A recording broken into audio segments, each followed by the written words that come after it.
In this tutorial, I'll be showing you the ways to complete the KYC verification process in Bybit. Hi everyone, in this video, I'll be showing you the ways to complete KYC verification process in Bybit.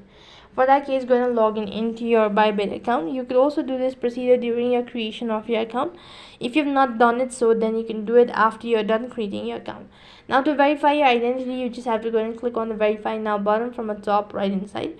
So here you can see this is the instructions on what information you should be provided, all that, and what sort of features are available if you have verified your account. So click on verify now, and moving on, next you have to go and submit either one of these following documents, that is your driving license or a passport ID or residency permit. So click on the continue button in order to begin with this, and here make sure to go and enable the permission to turn on the camera so that you could go and take a clear picture of it, and select the country of your resident, and likewise go and take a clear picture of it and accordingly follow the prompt. Then you could go and submit it, and within a couple of hours or within a day, it's gonna notify whether the KYC has been completed or not.